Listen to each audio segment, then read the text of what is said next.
Ecuador is one of the most biodiverse countries on Earth, boasting over 1,600 species of birds in a country the size of Colorado, but some of its rarest birds survive in only a handful of remote mountain valleys and high Andean paramo. On this trip, we traveled deep into southern Ecuador with the Jocotoco Foundation, searching for three of the most sought-after species in the Andes: the critically endangered blue-throated hillstar, Oro Parakeet, and the legendary Jocotoco Antpitta. Of course, these species are rare for a reason, and as it often goes in birding, finding them is anything but guaranteed.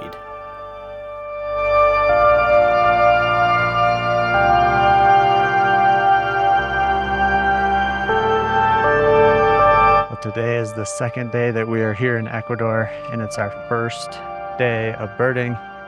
Yesterday was a full day of travel from Michigan to southern Ecuador, and then we took about a 4 to 5 hour drive to the first lodge that we were staying at, the Umbrella Bird Lodge. We got in pretty late as it was getting dark, but we did get a chance to see the black and white owl, which was really cool. And now, after a long drive this morning, with a few stops along the way, we are at Cerro de Arcos, which is where we're hoping to find our major target of the trip, which is the blue-throated hillstar. You can probably see him out of breath. It's about 12,000 feet up here, and so the air is very thin. And we are staking out some of the patches of the chicaragua flowers that the hummingbird likes to frequent. So we're with one of the park rangers with the Jocotoco Foundation, and he's showing us some of the favorite patches of flowers that this uses. So over the next couple hours, we'll see if we can find one. This blue-throated hillstar has been a dream bird of mine for basically since it was discovered. This bird was only recently discovered in 2017 and described in 2018. So it's a very, very recent discovery. And as far as everybody knows, it only inhabits about a 40 square kilometer area up about 12 to 13,000 feet of elevation. And that's it. And it's listed as critically endangered. And one of the reasons for that, the habitat loss in this area has been going on for a very, very long time, since before the bird was known to be here.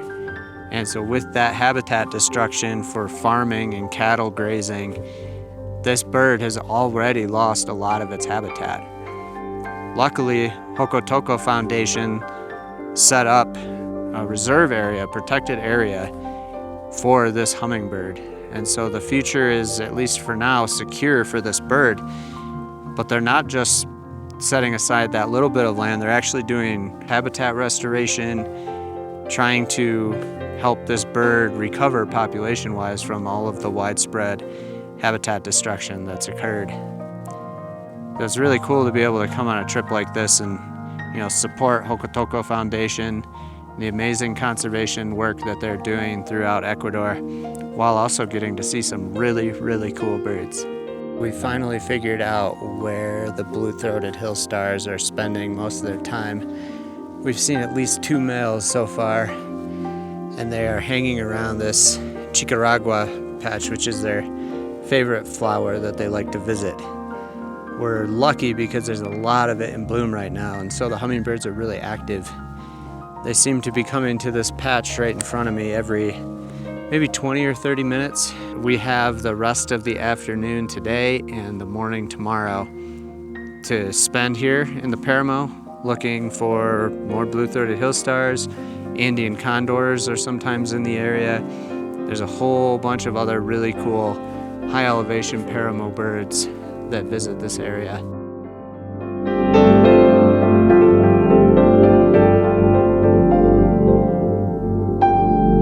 Today is day 3 of our Ecuador trip, and we are going to be leaving Cerro de Arcos today.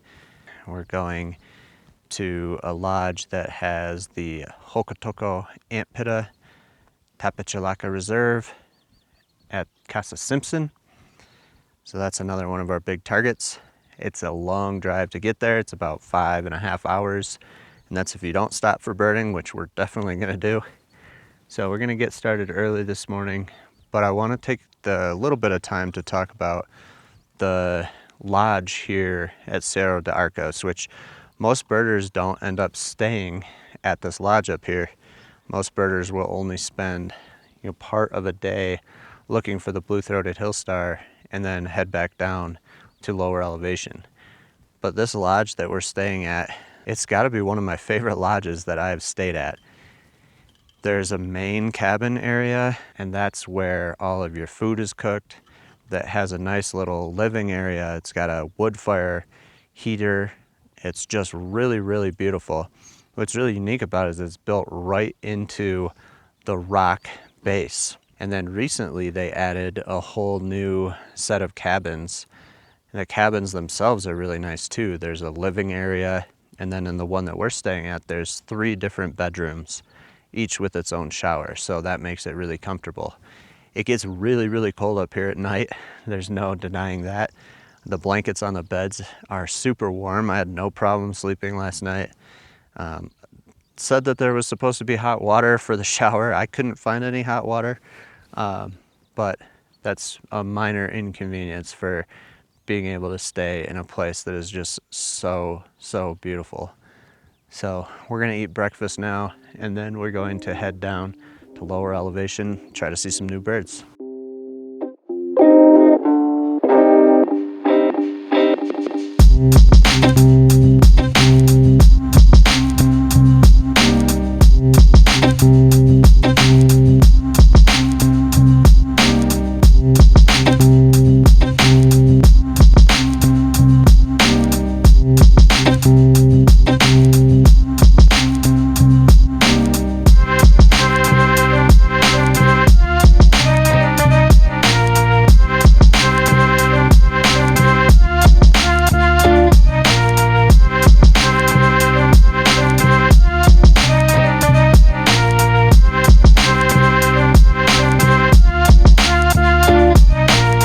So we just got done checking out a really nice mixed flock on the road outside of Tapachalaka that had one of my most wanted birds of this trip. And that's the golden crowned tanager. Not because it's super rare, because it's not because it's range restricted, which is not, but just because of how absolutely beautiful that bird is.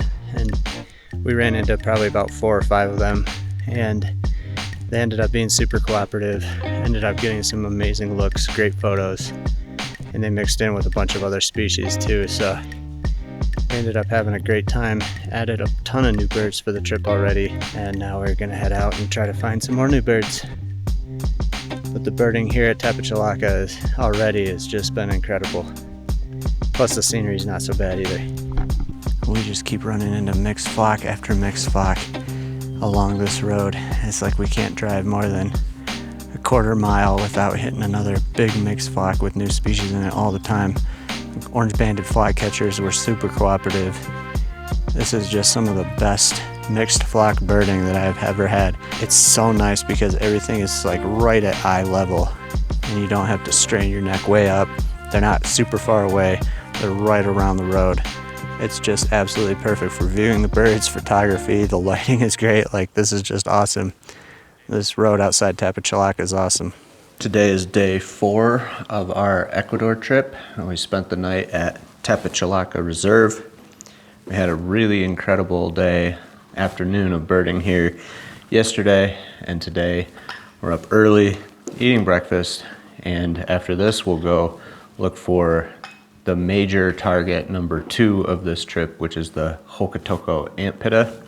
This is one of the only places in the world where you can see that bird. It was only discovered in 1997, and it's a very unique, very large antpitta that we're very excited to check out.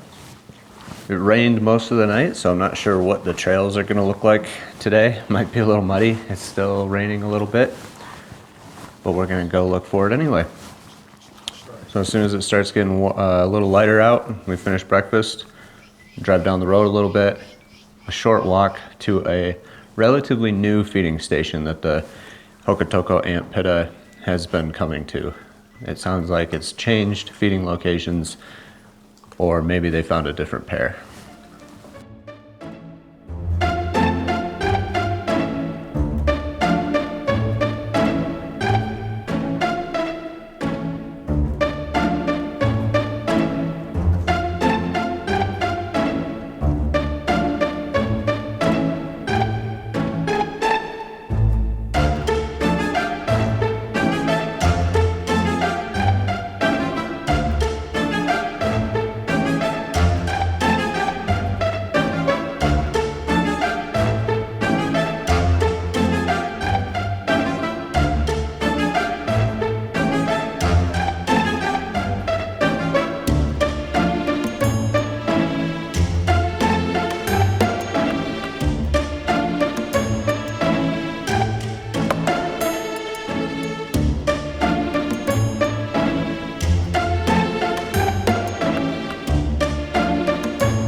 Well, as you could probably see, we had just an incredible time with the Jocotoco Antpitta. We actually saw it before we got to the feeding station. It just came right in here. Finally made its way to the feeding station, and we just absolutely crushed it. The bird almost ate out of my hand. It was sitting up on perfect perches. It couldn't have been more cooperative. The park rangers here and the naturalists really know what they're doing to get these birds to perform for birders like myself. That was such an incredible experience. If you ever make your way down here, highly suggest that you check out Tapachalaka and look for the Jocotoco Antpitta. So that Antpitta was only just discovered in 1997, and it's actually what started the Jocotoco Foundation. Once this Antpitta was discovered, the Jocotoco Foundation was formed to create a reserve to protect that bird. And now they have lodges all over Ecuador to save birds. So really an incredible conservation story.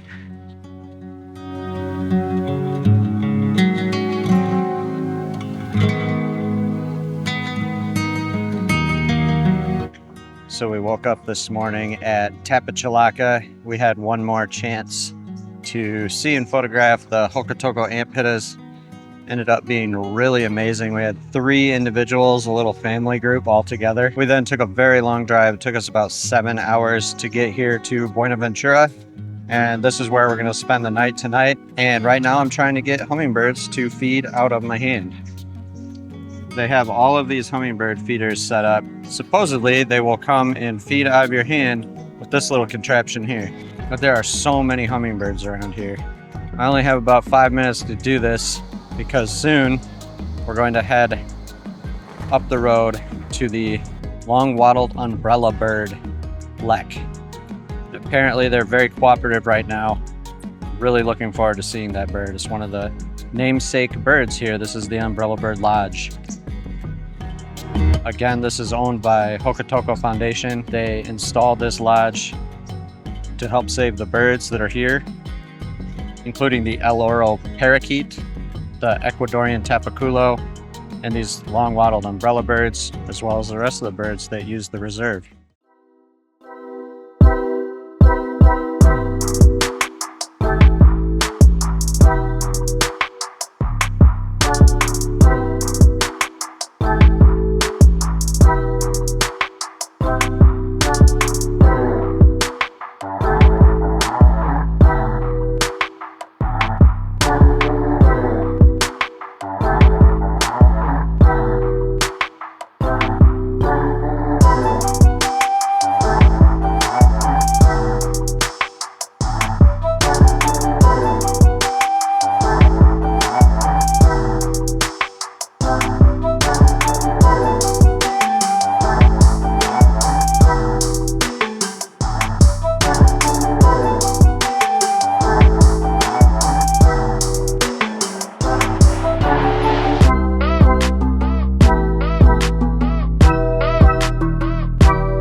We just wrapped up a really nice afternoon at Buenaventura, the Umbrella Bird Lodge. We hiked down the very muddy trail, and we did end up seeing at least 2 male umbrella birds, long-wattled umbrella birds. The guides here, the local guides, know exactly where they hang out. So if that's a bird that you're after, definitely come here, go out with the local guides because they could take you right to them. Such an incredible, iconic bird here for this area. So the plan for tomorrow is we're going to wake up early. We're going to head up the hill, still at Buenaventura, and we're going to look for the last 2 remaining big mega targets for this trip. And that's the Ecuadorian tapaculo and the Oro Parakeet. Those are 2 very, very rare birds, very range restricted, very hard to find even within this reserve, especially the tapaculo. The Oro Parakeet, there are nest boxes set up to help with their conservation. But it's going to take a lot of luck for us to hear and see the Ecuadorian tapaculo. We just tried the first spot for the Ecuadorian tapaculo. It appears that it's not here. No response. This is probably one of the rarest birds, hardest to find that we're looking for in this trip. So we have one more spot that we can check. I don't know how people find these birds. Like the trail that we took in here is so far off the beaten path. I don't even know how these birds get first found. It's crazy. So we made it over to the area where the Oro Parakeets are supposed to be. And unfortunately, after quite a wait here, I saw some bronze-winged parrots, but no Oro Parakeets. So that's kind of strike two on the day. No tapaculo, no parakeet. So we're gonna work our way down and see if we can hear them at some other location. We're also gonna keep an eye out for other birds as well. So we only have a few more hours up here before we have to head back. So we've got a few more hours to find this parakeet. Otherwise, definitely gonna need to come back to southern Ecuador. Well, we're kind of running out of hope here. Running out of time. It's very quiet in this area where the parakeets are supposed to be. We've seen some good birds here, just not the parakeets. I really thought that of all of the target species for this trip, that the Oro Parakeet would be one of the easiest ones. Quite a few eBird records, they seem to be very reliable. So I'm very surprised that we may end up missing this bird, but that's okay. I do plan on being back in southern Ecuador at some point, and that'll give me another chance for this bird, Ecuadorian tapaculo, and some of the other birds. I want to visit some of the other reserves.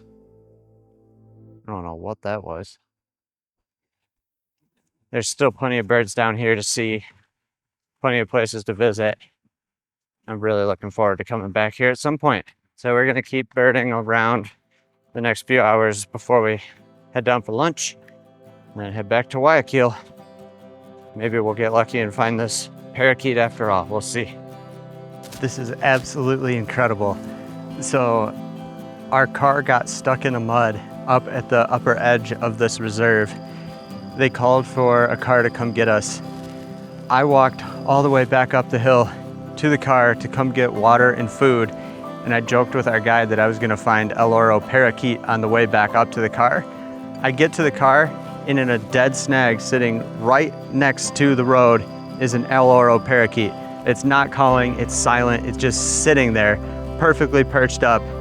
I could not believe it when I lifted my binoculars. We've been looking all morning for this thing. If the car hadn't got stuck in the mud, we would have never seen this bird. We were going to leave. They were going to turn around, and they got stuck when they turned around. So this is like one of those what the heck moments. Like, this is what birding is all about. These adventures that lead to these amazing discoveries. Like, this is crazy. The bird is just sitting here. Everybody else is way down the hill. I called them. They're on their way up here to see the parakeet. I don't know what else to say. Just one of those incredible birding moments that I will never forget. So if the story about the Oro Parakeet wasn't enough, the guy that came up to pull us out of the mud ended up being a park ranger. And when he got up there, he mentioned to our guide that he knew a spot where there was a roosting Stygian owl. We were all just completely blown away because that was one of my dad's most wanted birds that he's looked for in the tropics many, many times. I never even knew when I would ever get a chance to see that bird. And so we walked over to the tree where he had found it roosting about a month ago. Sure enough, that bird was just sitting right there. So if we hadn't been stuck, we would have probably missed a Oro Parakeet, and we wouldn't have gotten a Stygian owl. Just goes to show you what certain situations you get yourself in can lead to. What a perfect way to end this trip. We are now going to try for the Oro or the Ecuadorian tapaculo one more time, but it's the middle of the day, so I don't have too high hopes. And then we're heading back to Guayaquil, but just an absolutely perfect way to end the trip. Hope you've enjoyed this video. If you do, like and subscribe to the channel, and I'll see you in the next one.